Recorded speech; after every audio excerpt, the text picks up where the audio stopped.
So we're talking about this deficit, this funding deficit that you guys are concerned about at this point. Can you explain a little bit more about some of these services that you're worried may get cut and why? Christine, over the last few years, we've had some carryover from the early years of the SHS measure. And we've also had some unanticipated revenue from Metro, where they collected and sent Multnomah County more revenue than we had budgeted for.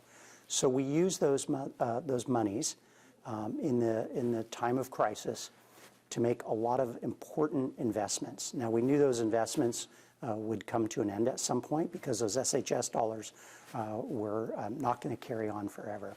So we made really critical investments in day services, organizations like Blanchet House and Rosehaven that serve people during the day. We made shelter investments like at Bybee Lakes. That was critical for us to add to our shelter capacity. We made investments in the city shelter sites that got up and running over the last year or two. These were really important investments. I'm really proud of the way we got those dollars out the door and got them put to use in the community as the voters had intended. We now have a situation where those dollars have gone, the revenue has dropped, and we've spent through those carryover dollars. And so now we've got to make some really tough choices about how we'll continue those services. We've asked the governor and Metro leadership to step in and support us, to support Multnomah County. And so that's what the next few months is about, those conversations about what is our collective ability to support the programs that we have up and running in Multnomah County. Sounds like, I mean, you're aware that this is short-term funding and you're using this short-term funding for programs that are also short-term. Is that accurate? Well, some of the programs we'd like to be ongoing. So we have, let's take the city shelter sites. They're called temporary alternative shelter sites. They were set up to be temporary. There's 3 of them. Those were funded with these dollars. And that was the right thing for us to do in 2023 and 2024. Nobody wants those to go away quite yet. The need is still there in the community. We need to sustain those for another several years until we can get folks moved into housing.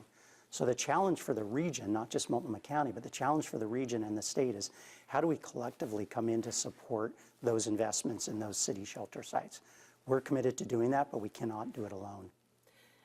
And I mean, I guess you guys don't really know how much money that you might get from the state at this point, and COTEC has put forward a pretty hefty homeless services package for the lawmakers to consider. Do you think that some of that money could easily fill this budget gap? Absolutely. What we've asked the state and Metro for would fill the budget gap. And I'm actually very optimistic. We're meeting with the governor today, talk to her constantly, and she's a good partner, and the state legislature is a good partner as well. What we're doing right now, we're at the stage where we're laying out what the need is, laying out what the gap is, answering those questions we'll get from the legislature and the governor. And then together, I'm really confident that we'll figure out the path forward.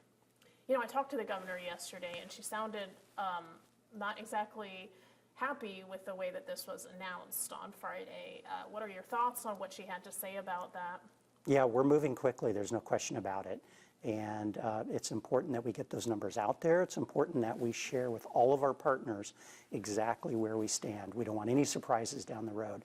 So by coming out in February, we're giving the legislature and the governor time to really look at the situation and make the appropriate investment in Multnomah County. So yeah, we're moving quickly, trying to avoid surprises, but the legislature is meeting now. The leaders of the legislature are making budget decisions now, and we want to make sure that they have a full picture of what the need is in Multnomah County. A lot of the services that you explained to me may be cut as a result of this deficit. Temporary services that are not shelter specific. They're more like day shelter or day services, meals, that type of thing. Can you be clear kind of for the public? It sounded like on Friday that you guys were sort of projecting that there might be shelter deficits, but it doesn't sound like that's going to be the case. Well, when you have a gap that's a quarter of your budget, those cuts obviously are going to occur across your program. So we've had to do a couple things already. We've paused new investments in permanent supportive housing. That's affordable housing with services that really helps house our most vulnerable in our community. We've had to pause on expansion of shelter. So we're not closing any shelters right now, but we're pausing on the expansion of shelter that we had planned to make in the coming months. We also have some services that We have funded over the last 2 years things like day services. Where do people who are homeless go during the day to get food and support services? We have employment programs. We all have seen the barrel pushers in our community. We love to support folks who are getting back on their feet through those employment programs. Those are at risk as well. So we have a whole variety of services that are at risk if we're not able to close this gap. You know, a lot of people that are paying this tax, and we're hearing this in the comments, we're hearing this from emails, we're hearing this people stopping us on the street saying, hey, we're paying this tax, but we still see people camping everywhere. The shelter that you guys actually had done this meeting at on Friday, the Oak Street shelter, there's people camping all around it, and the neighbors are like, well, you're you know, kind of patting yourselves on the back saying you're doing this great thing, but then look at this and look at what's going on here. A lot of people don't feel like they're getting bang for the buck. Essentially, what would you tell them? Well, that's exactly what we've been doing for the last year and a half, is building out that infrastructure. And the Oak Street Village is an example of that, where we're just getting ready to move people in there. That'll pull people off the street, out of their cars, into the Oak Street Village shelter. And those are exactly the kinds of investments that we don't want to have to stop at the end of this year. So the progress that we've made over the last year and a half is exactly the progress that we want to sustain. And I think the public wants us to continue making these investments, continue providing these supports for people in our community. So that's really the question for the county, the state legislature, the governor, and Metro, is how do we come together and fund those services, fund those shelters, fund the outreach, so that we can continue to make the kind of progress that the public is wanting to see. People feel like they're not actually seeing that progress on the streets, though. I disagree with that. I think actually we're seeing good progress in downtown Portland. In many of our communities, we're starting to see fewer tents and fewer people sleeping on the street. But there's no question we have a long way to go. And that's exactly why right now is a critical time for us to resolve this funding crisis and continue to invest in those services.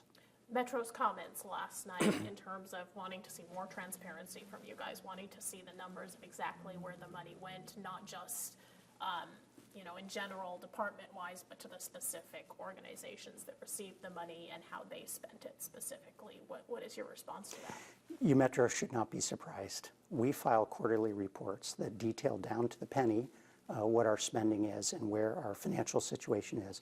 We have filed those with Metro for 4.5 years. Our last one was filed on February 15th, just over a week ago. So nobody at Metro should be surprised. We talk to them every week about our financial situation. I think what you're seeing is a little bit of political theatrics, and we've got to get through that. We've got to let some of those folks say their piece, and then we have to move into problem solving. And we're eager to get past the political theater stage and into the problem solving stage. From what I understood from the issue that they took with those quarterly reports is that they don't see the way that those nonprofits are spending the money. So they just see this is going to this nonprofit, is going to this nonprofit. They don't actually see maybe some of the reports that you're receiving from those nonprofits showing where the money was spent. Sure. We have a line item that shows where every dollar of SHS funding is spent. Metro has access to all of that. They get those quarterly reports. So again, I think for them to say they're not aware, that's not true. They have great line of sight into all 3 counties. All 3 counties file those reports on a regular basis. And so again, I think we have to move past some of the political posturing, and we've got to get into some problem solving here. Time is of the essence. We have 4 months before the new fiscal year starts. And so right now is the time for us to be looking at the data and figuring out what investments we want to continue making in our community. Are those reports shared publicly or just to? Absolutely. Those are on the Metro website right after we submit them. Okay. All right. I think that's all I had. Is there anything you want to add that we didn't cover? No, this is great, Christina. All right. Thanks so much for taking the time. I appreciate it. No, it's